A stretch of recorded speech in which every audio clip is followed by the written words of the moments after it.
NBA Youngboy has been fighting legal troubles for a very long time now. He's been in and out of jail, on house arrest, and just overall living a very restricted life since we've really come to know him. In March, he was released from prison to a halfway house in Arizona, and on April 26th, he became fully free. He still has a supervised release, but this will be the most freedom that he's had in over 5 years now.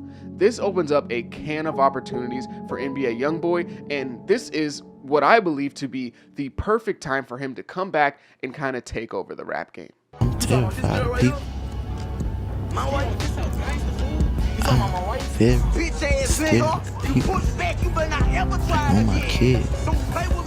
I'm terrified of people. And I feel shy. You hear me? You watch me since I was a little boy. As my grandma Once I raised walk me. on the stage, You hear me? You know I ain't no hoe. and leave. What up? That's all you like to do, bitch, is get drunk and talk shit. People are cruel. We're gonna get you fucked up, nigga. It's like we can't control ourselves. Who did the young people pick as their leader? NBA Youngboy. Ooh, give me gas talking about that little boy. What's good, YouTube? It's Justice I Used to Be Pay, and today I'm back with another video. And in this video, we're going to be talking about NBA Youngboy and his return to the rap game and why I think he might be able to dominate. But before I get into that, make sure you leave a like, comment, and subscribe. Do all those things. It helps me out a ton. Youngboy has had moments of completely taking over the rap game in the past. He is one of the handful of rappers that have a just insane, severely crazy, rabid, diehard fan base. From 2020 to 2023, he was on fire on the internet, one of the hottest names in rap, and people clamored for pretty much anything that he did.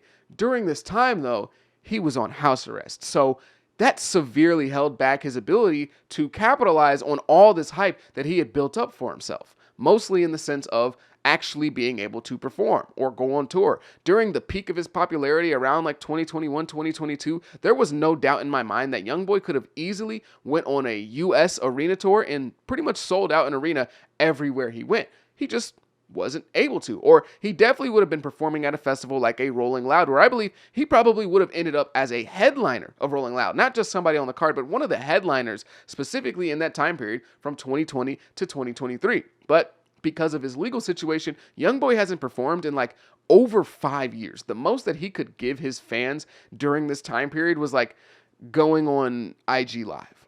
In my previous video, I spoke on rap being in a bit of a nuclear winter after the Drake and Kendrick beef. The entire landscape has kind of reset and everything's in a bit of a state of flux, and there's a lot of opportunity for the taking. We saw Playboi Carti recently upgrade his status in the game and do some wild numbers. Carti and Youngboy are guys that actually have a lot of similarities in my opinion. They're both guys with unique sounds and aesthetics. They have an aura of like mysteriousness and coolness, but most importantly, they have diehard fan bases, and we saw the success that Carti had, and I believe Youngboy could do the same, if not even more. The reason that I say Youngboy might be able to have even more success than Carti is because he can appeal to a wider audience with his music. Youngboy can do so many different things musically that he can hit almost every like piece of audience there is, or at the very least, he's not going to immediately alienate people with his sound. He's not going to immediately alienate a certain demographic. Just for example,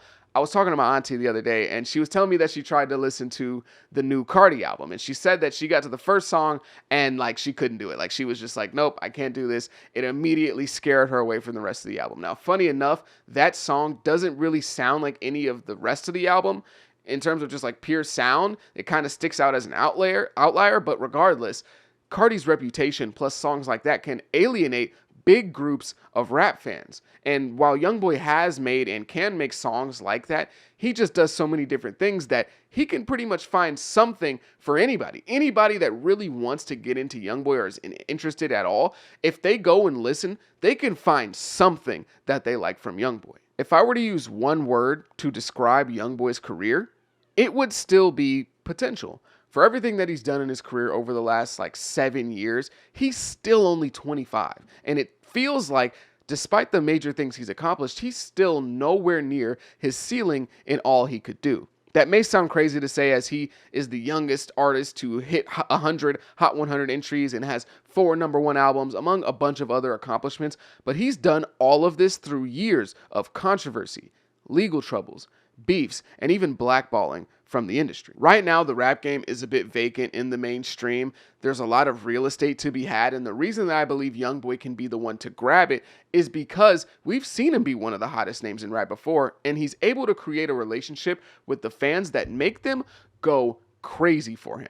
Every famous artist has diehard fans as a part of their fan base, right? Like the ones that buy all the merch, they buy the tickets, they create the fan pages, they like every post, they leave comments. Like we all know that every famous artist has a section of diehard fans as a part of their fan base. Maybe it's like 10 to 30% of the fan base, but most fans are regular / casual fans. When it comes to Youngboy, it's like 50 to 60% of his demographic is diehard fans, especially in real life. It's hard to find a Youngboy fan in real life that you wouldn't want to put in the category of a diehard fan. What's so valuable about having diehard fans in the rap space right now is that you really can't survive without it. I've seen a lot of people talk about the lack of young stars in the rap space. I've seen Rory and Mal mention it, and academics talk about it.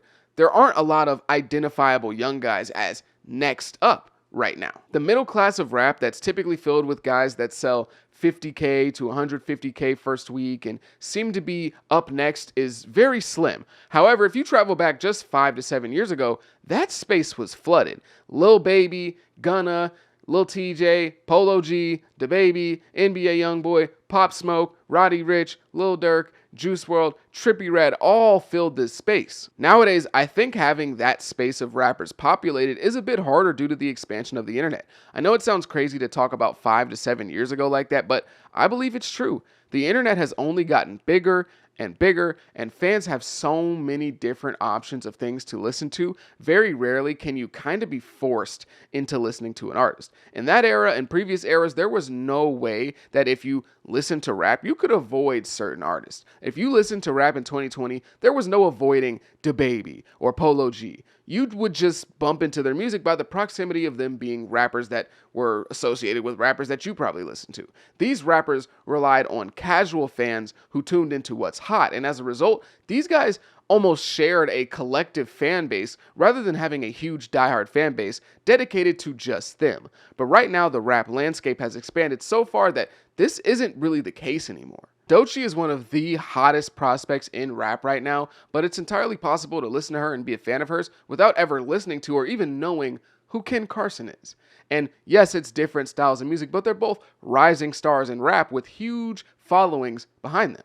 And it's possible to be a Ken Carson fan without ever listening to or knowing who Big X the Plug is. Now, this was always possible in rap and possible in the past, but in the past, it felt like rap was a bit more conjoined as you got closer and closer to the top of popularity. But now more than ever, it feels like there are specific bubbles of rap, but they're not small bubbles anymore. They're huge. They're massive. They have people that are real stars, people that can actually sell out some arenas around the United States. These bubbles are highly, highly populated. The wave of guys like Yeat, Ken Carson, Destroy Lonely, and the smaller artists beneath them like Annette Spin and Osama Sun, these bubbles are huge. There are now ways to become a big name and have equivalent to mainstream success without having to be known by the wider rap audience. In this modern era, it's harder than ever to get casuals to pay attention to you, and that's why we have less bubbling, rising stars than we had in the past. First and foremost, you need a die-hard fan base in order to become a big name. Full stop. That's what Youngboy has in abundance. Youngboy does almost all of his numbers off the muscle of his die-hard fan base. This is why I believe Youngboy can dominate this modern era, because for so long he's just relied on his die-hard fan base, his day ones. Because he's faced legal troubles, he's faced blackballing, but throughout all of this, he's had his fans to back him up, to stream his music every day, to keep his numbers up there. He hasn't had to rely on, oh, well, I was on this person's album and this person was hot, so now people are checking me out. He's never really had that. It's not, oh, well, you know, Youngboy signed to this person, so because he signed to that person, some of their fans are checking him out, so now he's a little hotter. He's not had that, oh, well, he got a cosign from this person, so now because of that cosign, no. Youngboy's been going strictly off the muscle of his day ones that stream his music every day, and now everyone else has to play by these rules. That's what it looks like right now. It's not enough to be on somebody's album. It's not enough to know somebody. It's not enough to be a face that everyone's seeing. You have to have fans, real fans that consistently listen to your music every day. Fans that are always rocking with you. And a lot of people don't have that. A lot of people have casual fans who tune in when they're hot, and when they're not hot, they're gone. A lot of people have that, especially over the last 5 to 7 years. But Youngboy's been playing by these rules for so long that now when everyone has to play by these rules, who do you think is going to be the most successful? The guy who's been getting the casual fans, grabbing fans from here, doing features there, or the guy who's always had his day one fans with him? One issue, though, that could be looked at as a deterrence to Youngboy's success is the lack of quality from some of his recent projects. To that, I will say, he did drop an absurd amount of projects while on house arrest. From 2021 to 2023, he dropped about 12 albums on house arrest, or 12 projects. That's an absurd amount of music for anyone, and that will burn out not only the fans, but the artists too. The quality of music will suffer due to so much music being put out. But in my opinion, I believe that this was Youngboy truly just being bored on house arrest. Like, he couldn't do anything but put out music, so that's what he did.